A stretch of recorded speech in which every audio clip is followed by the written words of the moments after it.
Is it the stuffing? Is it the gravy? Is it the mashed potatoes? Is it that cranberry sauce in a can? Ew. It's Robin Lizz, Morning Crew on his radio. Happy Thanksgiving a little bit early, by the way, if you're going to be splitting town here soon. Yeah. We were talking about this last night. I asked Joey, that's my husband, and I said, so the Thanksgiving leftovers, like what is your go-to?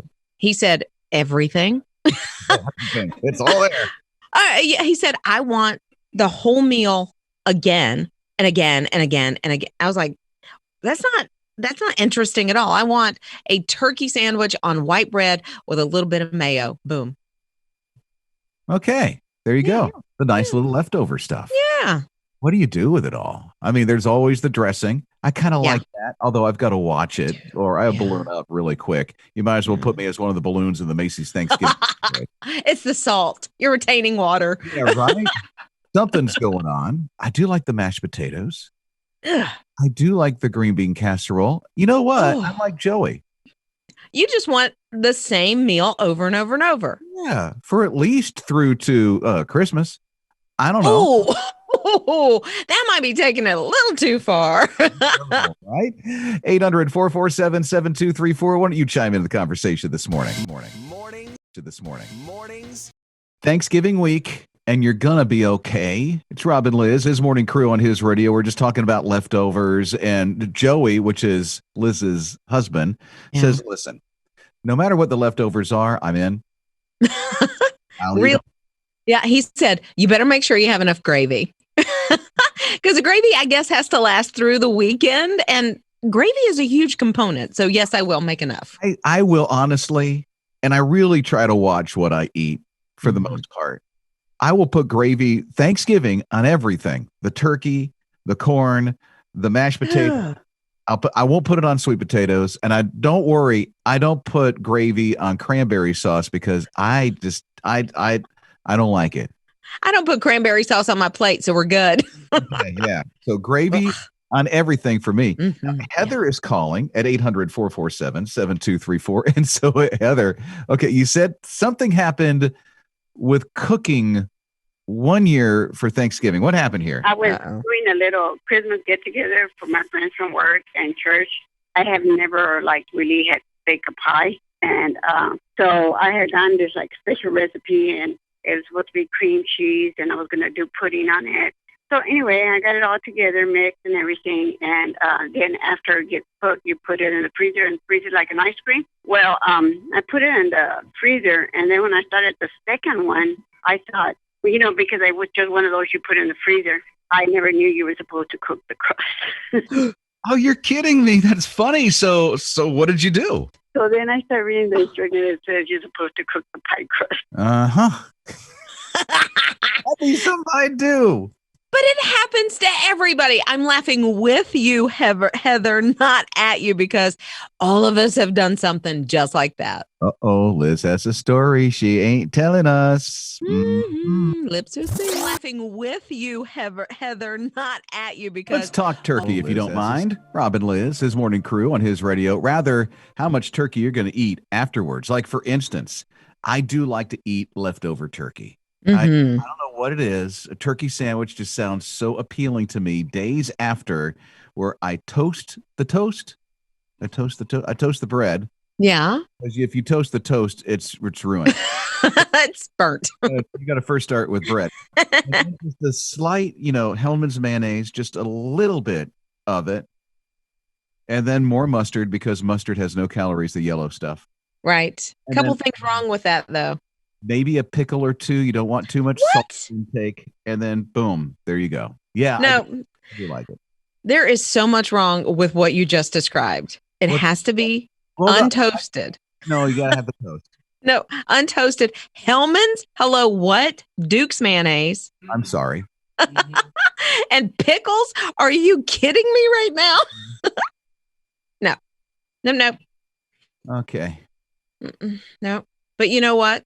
Tina in her life says, what leftovers? There are no leftovers. I have teenage boys, and so there's never any leftovers. But then she said, no. Seriously, I always make extras, so everybody has leftovers. Good for you, Tina. 800-447-7234. Let's check in with Aaron. So, Aaron, what do you do with these leftovers? Okay, so first off, I'm one of those weird people that doesn't like my food to touch. Like I have like it all has to be, I have to taste it individually. But leftovers are a different story altogether. What I do is I take the biscuit, like a Grand's biscuit or whatever, and then a bit of everything and make a sandwich on it. So you do like a little bit of mashed potatoes and gravy, a little bit of stuffing, a little bit of turkey, and then just top it off with a tiny bit of cranberry sauce and then just mash it all together on the sandwich. And it is the best. So do you pour gravy all over the top of it? And how did this even start? No, I don't like gravy.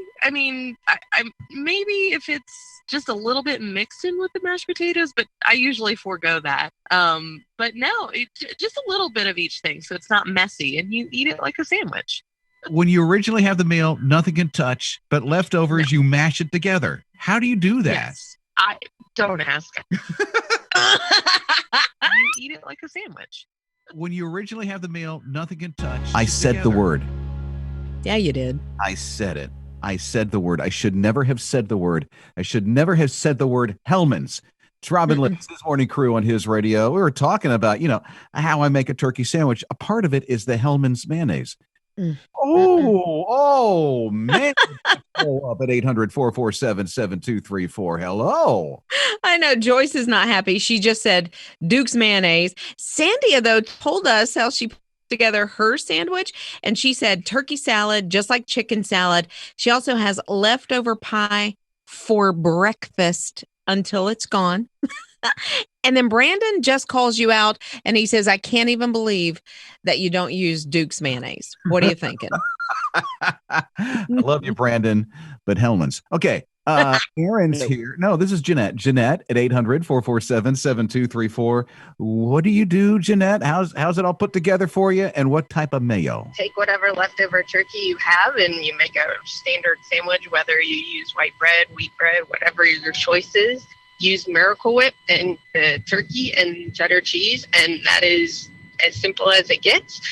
But that's the only time I ever use Miracle Whip is a cold turkey sandwich after Thanksgiving. So are you like a Duke's person usually? Hellman's is my preferred choice. There it is. See, I'm with you because of my grandmother. My grandmother's from Connecticut. She made everything with Hellman's mayonnaise. I'm sorry about the Miracle Whip thing that you had to turn to during Thanksgiving. I can't deal with you two right now. I just can't. Duke's is okay. I'll give it that, but it's always gonna be more of a Hellman's in my eyes. Let's see. It's okay if you don't like Duke's. It's okay. No, it's not. Yes, it is. No. Jeanette, it's okay. Oh, I know it's okay. Because I'm with you. Hellman's in my eyes. Let's see. It's okay. Yes. It was about a year ago that Kate and Walter went on vacation. They were visiting some relatives, and Kate and Walter went out in the backyard, and Kate thought, hey, let me just tie Walter up to the tree. I'll go back inside. Oh, by the way, I'm sorry. Walter is a golden retriever. I'm sorry. I want to say that. I didn't mean that they were a married couple or anything. No. Walter's a golden retriever. So it's Thanksgiving last year, exactly a year ago. Wow. The sad thing is, Walter got out of his collar. I guess it wasn't tight enough. Right. And then ran into the woods of the relative's house and hadn't been seen since. That was a year ago. It's Robin Lizz on his radio. Yeah, and Kate was distraught, just like anybody would be. She's lost her best friend. He doesn't have a collar. He wasn't microchipped. Like, there was no way to track him down. And so for a year, she was on Facebook. She created a group to help find Walter. Well, she got a call last week that Walter was found. Yeah, isn't that great? It turns out they're thinking Walter stayed in the industrial park about 3 miles away from their relative's house for the entire year, surviving in the woods like that, in a park. Absolutely amazing. But he was chipped and they found him, and now he's back home for Thanksgiving this year. Oh, such a good ending to that story. In a park. Absolutely amazing. Okay, listen, we're just gonna have to let Liz have her moment. It's Robin Lizz, his morning crew on his radio, because if you're new to the family, you must know this fact. Liz geeks out over the royal family. I do. And when that happens and there's something that all of a sudden pops into the news, we have to allow Liz, and I think you'll be okay with this, to just, kind of have her moment. So Liz, go ahead with your with your moment. Okay. The Queen and Prince Philip have just celebrated an anniversary. It's kind of a milestone. I mean, every year at this point is a milestone. 73 years of wedding bliss. To me, that's not even the story. The story is their love affair started when they were children. They actually met when she was 8. Of course, I think he's like 5 or 6 years older than she is. And they just played, in the gardens, I guess, at Buckingham Palace and all this. And they they did. They frolicked around playing hide and seek. I don't know. And so they met later when exactly. He was in his 20s and she was like mid to late teens, and she had a crush on him. Oh. And so they started courting when she got a little older, and they got married. Goodness gracious, in 1947 is when they got married. She became queen 5 years later after her father passed away, and she did not make her husband king. So that is when he became a prince. He walks a couple of steps behind her. Did you know this? Out of respect for her position. Well, it's kind of weird. It's kind of weird, but it is. He loves her. And they've been married 73 years. Don't you notice every husband does that, though? Only in shopping. Yeah, well, that's exactly what I meant. Yeah, see? Rob and Liz. His morning crew. AAA says 10% less people traveling because, of course, 2020 and the restrictions of COVID. It's Rob and Liz, his morning crew on his radio. But still remember this. If you're going to get in the car and you're going to be driving and it's already the travel season for Thanksgiving, there's still, according to AAA, 48 million people driving on the roads between now and Sunday. That's a lot of people. However, you also have to keep in mind that it's not necessarily somebody driving across country. There will be some, but it might be somebody driving 5 or 10 miles down the road to mom's house. Still, a lot of people on the road. 2.4 million, they say, are flying. So that's down quite a bit. I can't even remember how many people flew last year. AAA always tells us. I forget. Right. I do too. I don't keep those statistics in my head, but thinking about 2.5 million people, it's really, when you think about the entire country, doesn't seem like a whole lot. Does to me. Does it?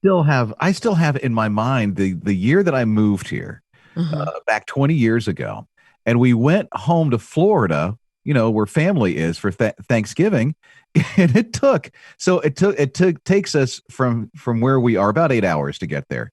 To drive it, yeah. 4 extra hours to get back. My goodness. Traveled on Sunday. Let me tell you, that's not the day to drive when you're coming back home from Thanksgiving is Sunday. That's when everybody is on the road. It was horrible. Yeah, they actually say the best times to travel are on Thanksgiving Day.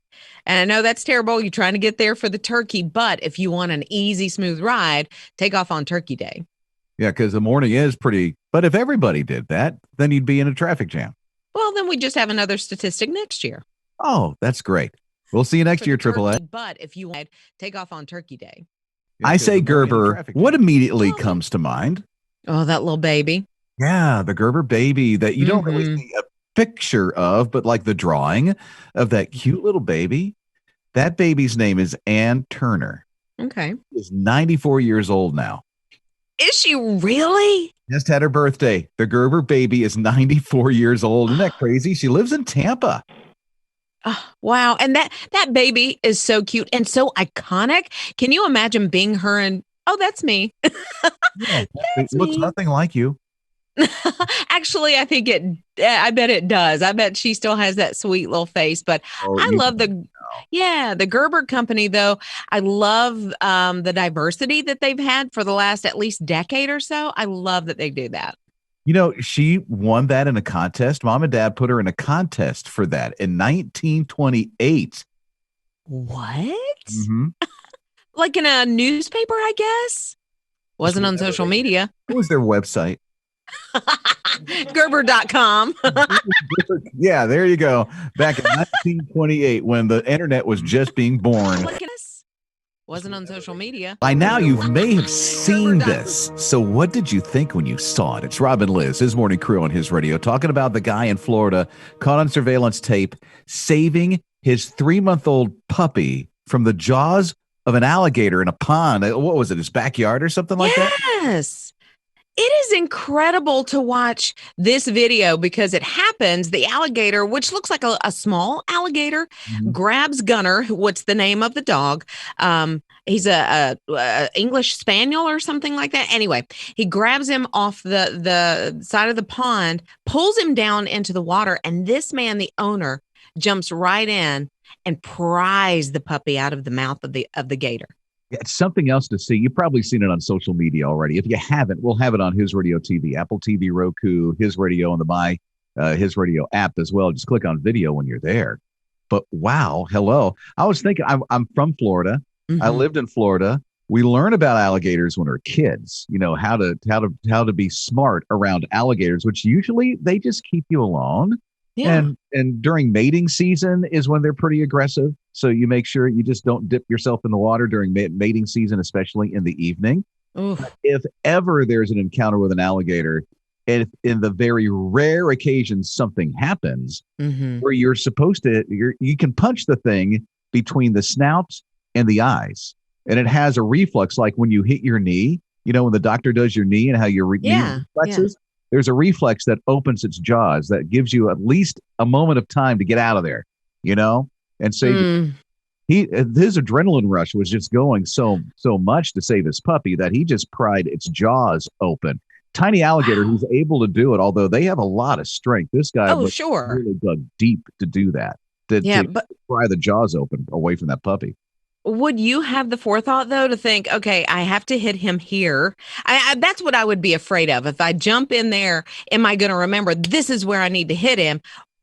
If you're not from Florida, probably not. Okay. As a kid, that's the first thing I would have done. I would have just boom right there. Just if it didn't work, then I'd do what the guy did to try to save my little puppy like that. Wow. Well, the good news is the puppy is fine. It's hard to watch that video because the puppy is just crying out, but he is on the mend. And the owner just has a few scratches. Yeah. That could have turned out a lot worse for him. Could, yeah. You know, but thankfully, must have been a lot of praying going on while he was doing that. Mornings with Rob and Lizz. Once things start opening up in Myrtle Beach and we have the tourist boom that usually happens in Myrtle Beach because it's 12 million people a season on a normal year. Oh, wow. A lot of COVID stuff. It's Rob and Lizz, his morning crew on his radio.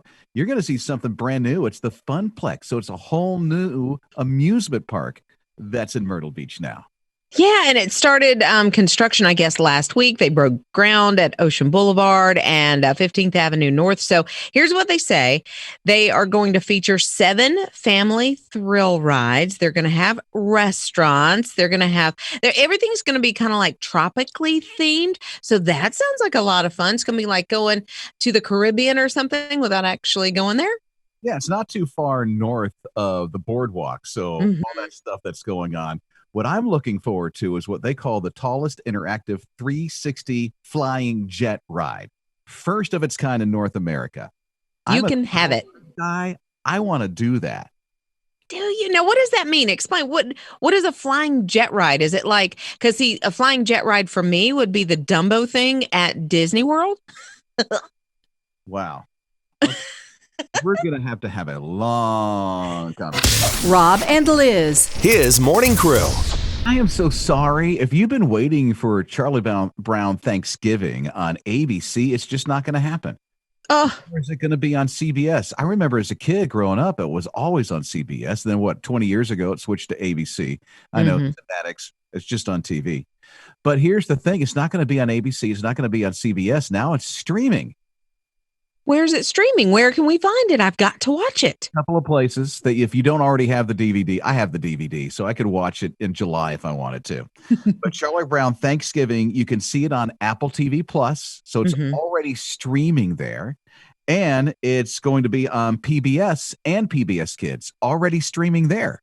Oh, that's good, because I don't really want to pay for the Apple thing, but the PBS I can get for free. Yeah, and you can get the app if you got like Roku and Apple TV. You can get on the phone too if you want to watch it on a really tiny screen. You can't throw it up on the big screen. But here's the thing too: a Charlie Brown Christmas. It'll be on PBS, and they're going to stream it starting December 23rd, or 13th. Oh, that's good though. I mean, I'm not quite ready for the Christmas version, but that Thanksgiving, I love that little cartoon when the kids all sit down and Snoopy and Woodstock and they have their popcorn and jelly beans. That's exactly how a kid would have Thanksgiving. Wait, that's not Thanksgiving? It should be. I know. It really should be. I kind of want, you know what? I'm going to make popcorn and just eat that on Thanksgiving. It's less filling.